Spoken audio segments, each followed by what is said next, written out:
Thank you very much, Dr. Ibadi, for your statement. Now I give the floor to Mr. Mustafa Hijri. The floor is yours for 7 minutes. Welcome.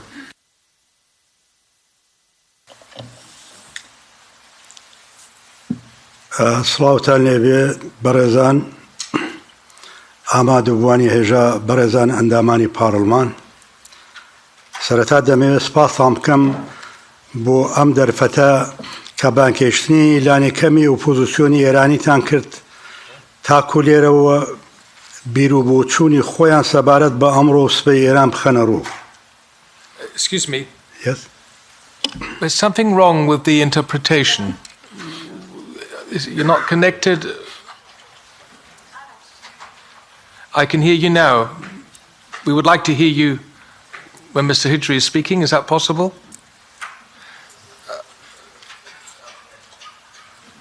Okay, continue. Sorry. Or perhaps can you start again from the beginning?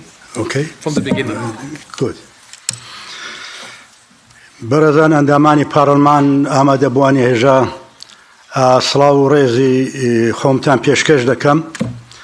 سەرەتا سپاس دەکەم بۆ ئەم دەرفەتە کە بۆ بانگێشتنی ئێمە لانیکەمی ئۆپۆزیسیۆنی ئێرانی هیوادارمەوە هەنگاوێکی یەکەم بێ و لە کۆبوونەوەکانی دیکەدا ئێمە شاهدی ئەوە بین کە ژمارەیەکی زیاتر لە هێزەکانی ئۆپۆزیسیۆنی ئێرانی بۆ باسکردن لە بیر و بۆچوونی خۆیان لێرەدا کۆ ببنەوە.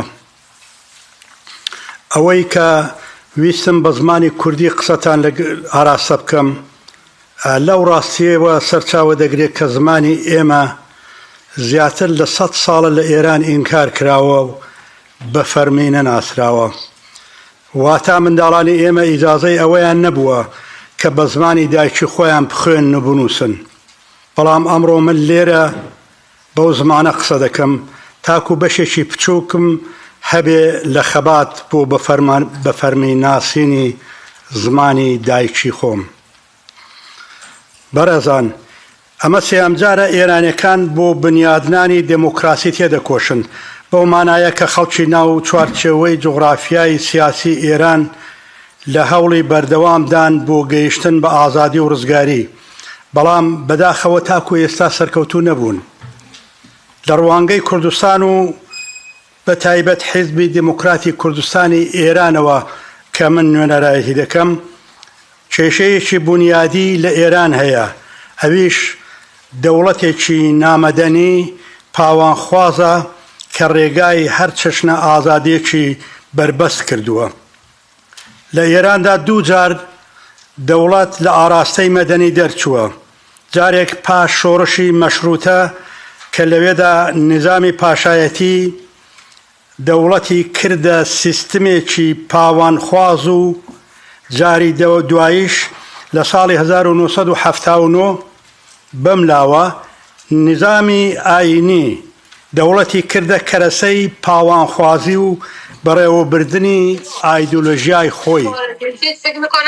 لە سەردەمی پاشایەتی ناسنامەی فارسی دەوڵەتی بەکارهێنا تاکو هەموو فرەیەکان بسڕێتەوە و تەنیا ناسنامەیەک، تەنیا زمانێک، تەنیا مێژوویەک و تەنیا کولتورێک بەسەر ئەوانی تردا بسەپێنێت و ئاسمیلەیان بکات. لە کاتێکدا ئێران کە وڵاتێکی فرە زمان، فرە ناسنامە و فرە کولتور و فرە مێژوویە. لە ساڵی 1979 جارێکی تر ئێرانیەکان بە هیوای بنیادنانی سیستمێکی دموکراتیک ڕاپەڕین. بەڵام ئەم جارە دەوڵەت لەلایەن ئاینی شیعەی ویلایەتی فەقیه وە کۆنتڕۆڵ کرا و ئەویش هەوڵەکانی بۆ سڕینەوەی ئازادی و فرەیەکانی ناو ئێران خستە گەڕ. ئەمڕۆ دەبینین کە دەوڵەتی ئێرانی تەنیا مەترسیەک نییە بۆ ئێرانیەکان بەڵکو مەترسیەکە بۆ هەموو جیهان. مۆدێلی ئێمەی کوردستانی بەر لە هەموو شتێک کۆنتڕۆڵکردنی پاوانخوازی ئەو دەوڵەتەیە. بە دیاریکراوی ئێمە دەمانەوێت دەوڵەت ژێردەستی هاوڵاتی بێ نەک هاوڵاتی ژێردەستی دەوڵەت.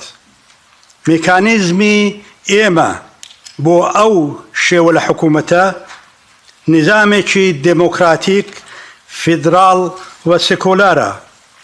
لێرەدا هێز لە ناوەندێکدا کۆنابێتەوە و دەتوانێت پاوانخوازی دەوڵەت کۆنتڕۆڵ بکات.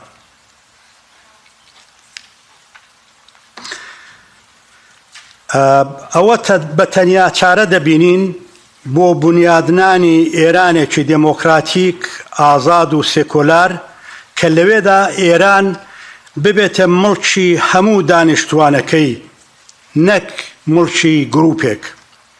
لە بەرامبەر ئەم داخوازیەدا ڕژیمەکانی پاشایەتی و دوای ئەو کۆماری ئیسلامی بۆ پاراستنی تۆتالیتاریزم و پاوانخوازی خۆیان ئەم داخوازیە دموکراتیک و پێشکەوتن خوازانەیان وەک سربەخۆیی زانی و ئەم نەتەوانە سربەخۆیی زانی ئەم نەتەوانە لە قەڵەم داوە و بەو تاوانە سەدان هەزار کەسیان ئیعدام و زیندانی کردووە یان ناچاریان کردووە لە ژێر زەختی سەرکوتدا وڵاتی خۆیان بەجێ بێڵن و پەڕێوەی هەندەران بن.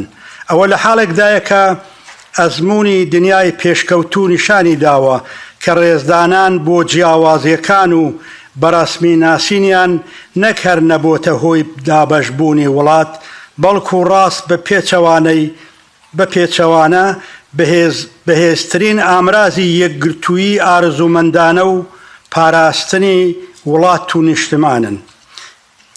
یەکگرتوویی خاک و نیشتمان ئەو کاتە دێتە دی کە هەموو پێک هاتە جیاوازەکان لە بەڕێوەبردنی ئیدارەی وڵات و ناوچەکانی خۆیاندا بەشدار بن و بەو شێوەیە وڵات ببنە پێشەوە نەک گروپێک لە ژێر سەرکوت و زەبر و زەنگ هەموو وڵات بۆ خۆی داگیر بکە و باقی دیکە پەراوێز بخات. بزوتنەوەی ئێمە پشتی بەو بەها مرۆڤانەوە بەستووە و دەیهەوێ بە پێچەوانەی دوو ڕژیمی پەهلەوی و کۆماری ئیسلامی سەرانسەری ئێران بە کوردستانیشەوە ببێتە مەکۆی سەقامگیری و پێوەستبوون بە جیهانی ئازادەوە. لەبیرتان نەچێت کە کوردستان لانکەی بزوتنەوەی ژیان ئازادیە. ئەم بەهایانە لای ئێمە پرەنسیپ و ئەقڵیەتێکی بنیادین نەک دروشم. بزوتنەوەکەشمان ئێمە لە خانەی ئەو بەهایانەوە خۆی پێناسە کردووە. هەر بۆیە ئێمە بیر لە چەوسانەوە ناسەقامگیری و نەمانی ئاسایش ناکەینەوە بەڵکو بۆ بەدیهێنانی هەوڵ دەدەین مەگەر ئەوەی جارێکی دیکە هەوڵی لە ناوبردنمان بدەن. لە کۆتاییدا بە ناوی هاوپەیمانی و بەتایبەتی حیزبی دموکراتی کوردستانی ئێرانەوە سپاستان دەکەین بۆ ئەم دەرفەتە و لە دواییدا ئەگەر کاتە بێ دەکرێت دووبارە باسەکانمان درێژە بدەین. سپاس لە هەموو لایەک.